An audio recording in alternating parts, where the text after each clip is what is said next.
Hey there, internets. So, unplanned Saturday night rant. Due to some circumstances, I wasn't able to attend the Subakdo event I was intending to attend today, and yesterday, and tomorrow.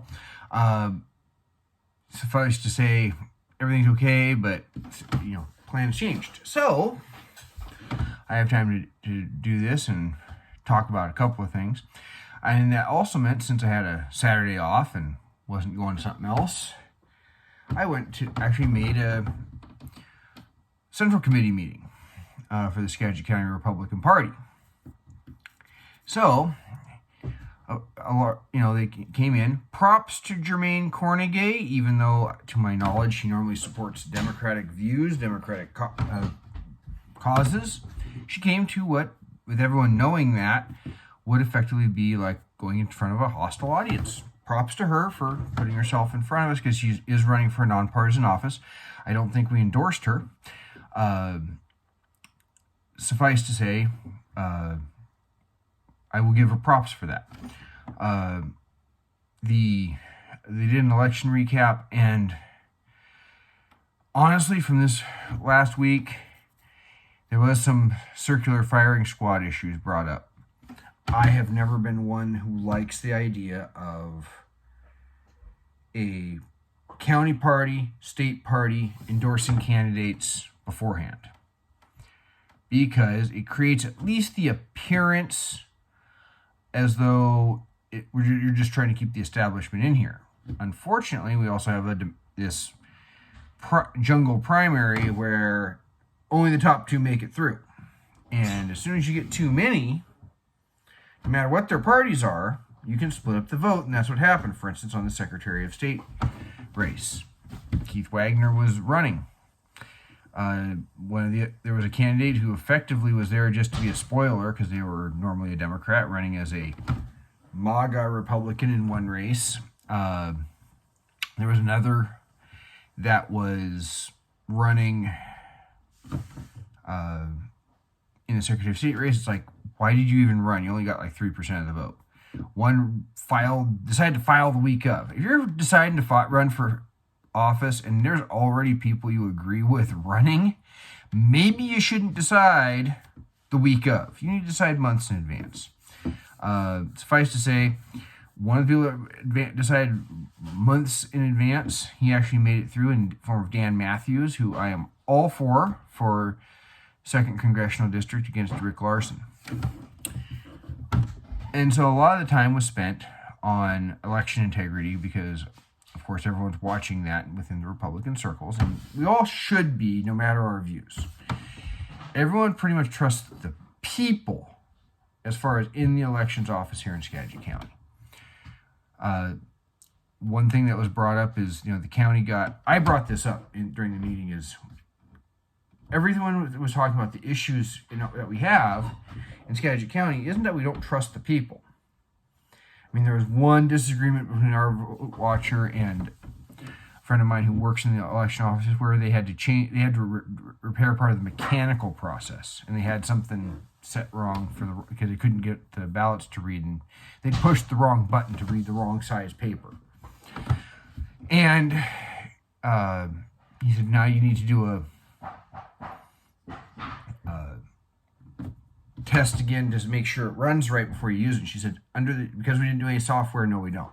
That was a disagreement. He could see where the RCWs might need some adjustment in that regard. But a lot of the issues, and this was done brought up in another report years ago, where we had election observers, and they asked to meet with the elections chief afterwards. And everything that they had was limitations of the facility. One lock on the door for where the ballots go. You couldn't, and part of it was because of COVID. They're still doing those protocols, so they couldn't have people watching all parts. Part of the process was in this room, and part of it was in this room. And in the little room where you could see in, you could only fit 1 or 2 people. And it created an issue of, you can't see all the processes, so it creates the opportunity. And there was some sloppiness of, well, who trained you to do, when they asked us somebody, who trained you to do signature match? And some of the signature matching was not the observers didn't think was a very good match. In some cases, they were right on, catching them all the time. And when when the signatures don't match, they actually do call you.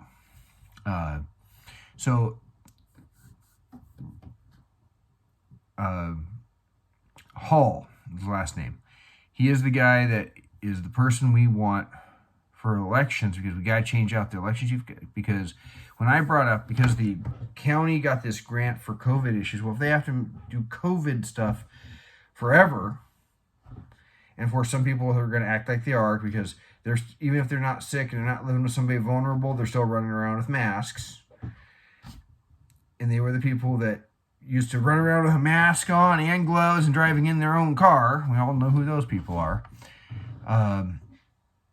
Those kinds of situations, if we're going to have to deal with that forever, I guess there is space where they could move all of that into another room. So contact your county commissioners, Ron Weeson, Lisa Janicki, and I can't remember his first name. I believe Brown is his last name. Contact them all and let them know that you think we need to push the issue of getting them into a different space for the elections, because it's not an issue of the people. It is an issue of just making sure the integrity is there. No one questions the results in Skagit County. I am not questioning the results in Skagit County, but you don't want the opportunity. The more sterile you make it, the more confidence people have, and you don't get issues of people saying they cheated. It's like when I ran during caucus, I ran the 3rd District caucus. I ran my precinct caucus. I made sure people saw me count the votes. So one year I was asked, when we caucused as 3rd Commissioner District to select delegates to go from county to state, when I ran it, I made sure that, okay, you're the observer for the Ron Paul campaign, because those guys were watching it like a hawk. Somebody asked if we could do something, said, no, the rules say this, and I followed the rules exactly, and he knew everything that was going on. He had no question. I was not a Ron Paul guy. I was Rick Santorum that year. This was 2012. But by having it totally transparent and everyone could see what was going on, there was no question. And I said, if there is an issue, let me know, and we'll get it sorted right away. And no problems. As opposed to 2008, when in one congressional district or commissioner district, the person chairing that just took the top 7 vote getters and didn't follow the rules, which said you had to have 50% on the first 4 ballots. 50% for each delegate. If they don't get 50%, they don't get elected. And tried to do it on one ballot, and we spent an extra 3 hours trying to select delegates. So, and of course, that year, some of the Ron Paul people tried to invalidate the entire slate of delegates that we sent to state. Even though, because they weren't properly elected, then you had to elect the balance of them from the the rules allowed for electing them out of the general group if you didn't fill them all for that commissioner district. So, you follow, if everyone can see, everyone's got confidence, if all the rules are followed, because of some issues, they didn't get all the ballots counted. They're actually 9,000 behind, which I think they're going to try and do that Monday and do any of the issue, the ballots where people X stuff out, because those get set aside. They're going to do all of that kind of stuff, anything where there's a question, on Monday. So Skagit County is good. But this circular firing squad stuff needs to stop. The other thing that happens, and this is what blows my mind at this point, they were talking about when it came to voter turnout.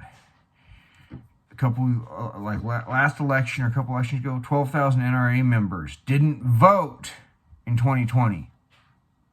And you wonder why we got a magazine ban. Something like 40% of Christians do not vote. And you're wondering why the Democrats, could they be able to pushed it as far as they did in the primary because of abortion? Probably, because they're energized right now. But if you don't come out and vote, this is what you get. You get a Democrat and a nonpartisan as Secretary of State running statewide. What if those Christians had voted and said, what's your position on these issues that are important to us? Even if it's not related to elections. We wouldn't be dealing with that situation. Because who knows what a nonpartisan really thinks. Parties do serve a purpose. At least you get some gauge on what they think.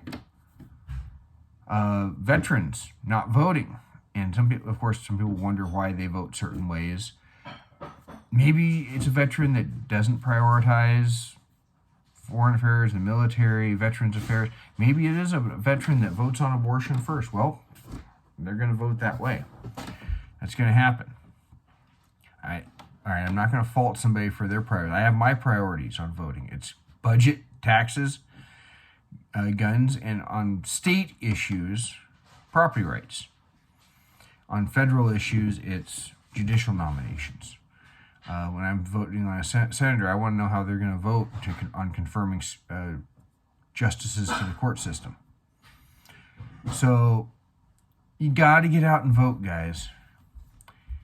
You got to get out and help get out the vote. I'm going to be helping out with the county fair. I know they can use help. They especially could use help in the evenings when I'm trying to get off work. You get free into the fair for helping out for a few hours. They could use some people between like 4 and 8 there to kind of bridge in case I don't get off work in time, because I'm going to help with the evening shifts. So if you don't vote, you can't really complain. And I want to take you guys that are the Christian conservatives to task right now. Pastors don't want to say, don't get, no, I don't want to get involved in politics. Just tell your people to vote and vote their conscience. That's all. Vote as they believe. You can say vote as the Bible teaches us on these issues, on the various issues. You don't have to teach about the issues. You don't have to endorse a candidate. In fact, I'd rather you not after endorsing Trump over Cruz. They endorse the guy that has the strip clubs over the guy that has so little personality he doesn't have the ability to cheat. Come on. Think about it for a minute. It blew my mind. And then when you heard they grab him that made me want to vomit. Because quite frankly, a lot of you that condemned Clinton tried to then defend Trump. And the people that defended Clinton condemned Trump. The whole thing made me want to vomit. But we all know that Jehovah's Witnesses don't vote. We were also told by the Bible, I'm paraphrasing, to pray for our leaders. The Bible tells us, I got one up here. I looked it up one time, about what a king should be like. And it translates to elected officials.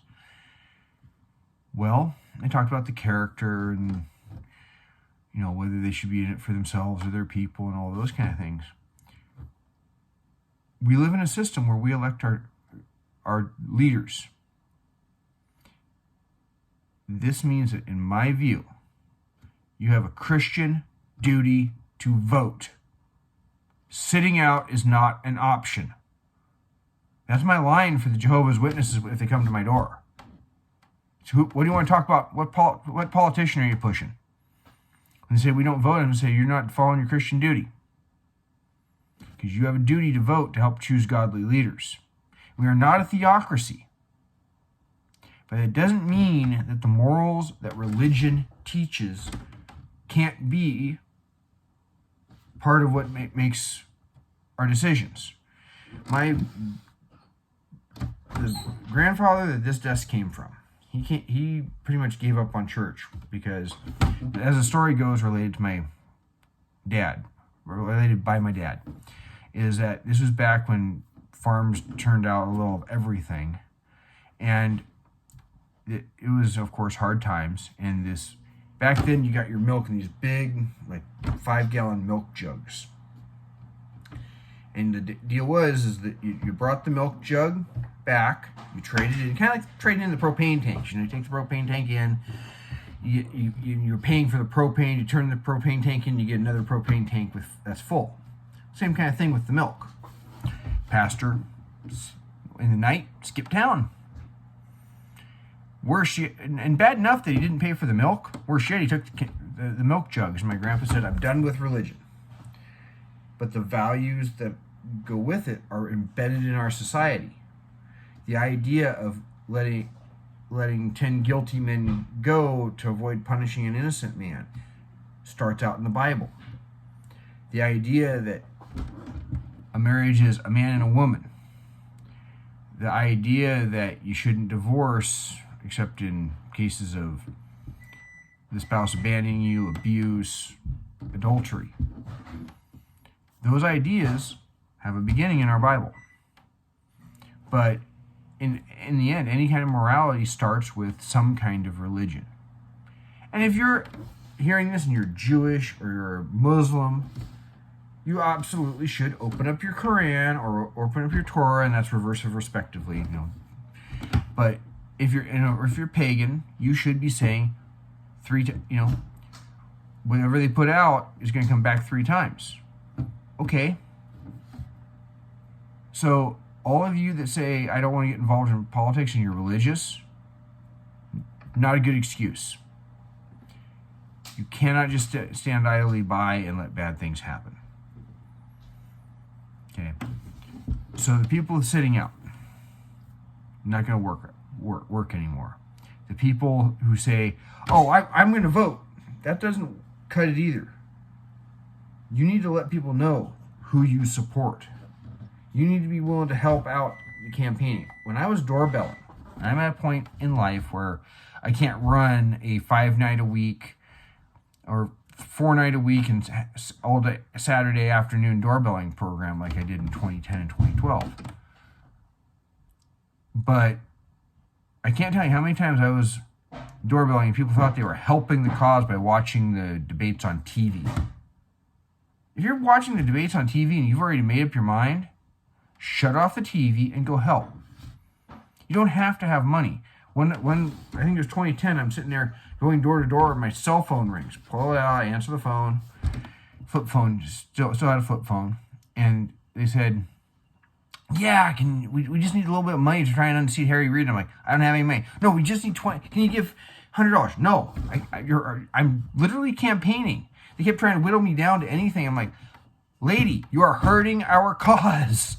I am literally going door to door because I don't have money, I have time. Knocking on doors and saying, vote for these guys. And maybe you don't want to go door to door. I'm not into sign waving or playing telemarketer. They're going to need phone bank. They're going to need people to wave signs. They need people to hold down fare booths. I got time. I can manage that for a couple of nights. Get out and help, because the get out the vote thing is massively important. It's probably the most important thing you can do if your mind's made up. So that was pretty much what I had to find out. Wasn't planning on doing a Saturday night rant. Ended up with one. And for all you Republicans out there that are running and campaigning, you need a reason. I keep meaning to read through it in detail, but Rick Scott put out a plan. And we need to primary Mitch McConnell because he got mad because of it. He didn't want us to say what we're going to do. Just being not the Democrats don't cut it. Because they're running on everything being bad, but abortion. They're like, we've had 2 negative cores of economic growth. Yeah, but abortion. Well, gas prices are high, but abortion.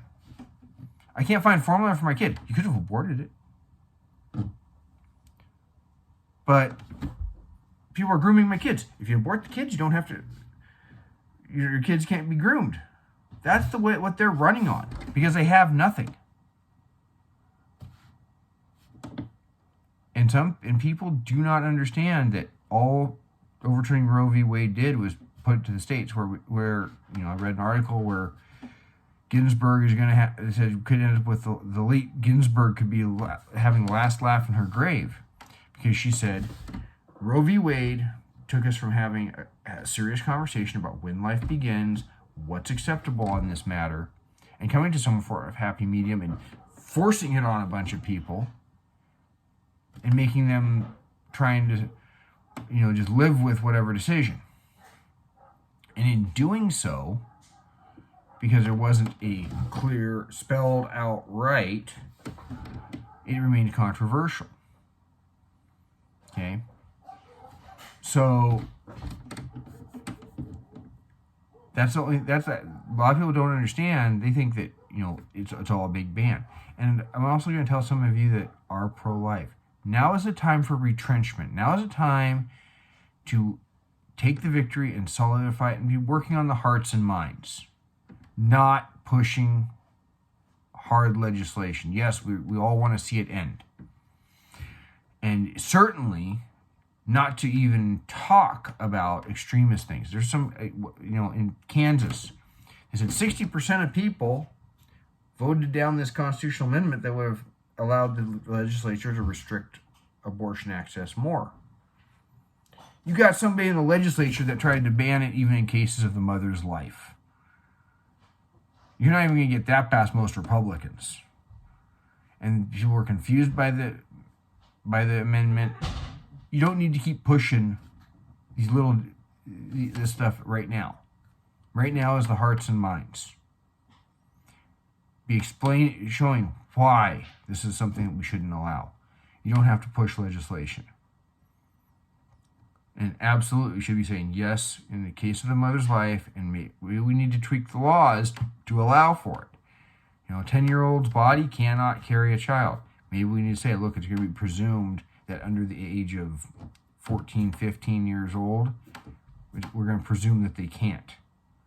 We got to make sure that we cover that, because I know somebody would be pro-life, but is very concerned about what if a doctor is so afraid of being charged that they're not willing to perform a needed procedure. And maybe that means we have to have a list of conditions that are presumed to require it. It might mean we have to have a list of situations where we just presume it, and another list for it might need a second look. But don't be pushing extreme legislation. Change the hearts and minds. Because change the hearts and minds, it becomes a moot point anyway. So, anyway, that's what I got for Elite Unplanned Saturday Night Rant. You guys all take care.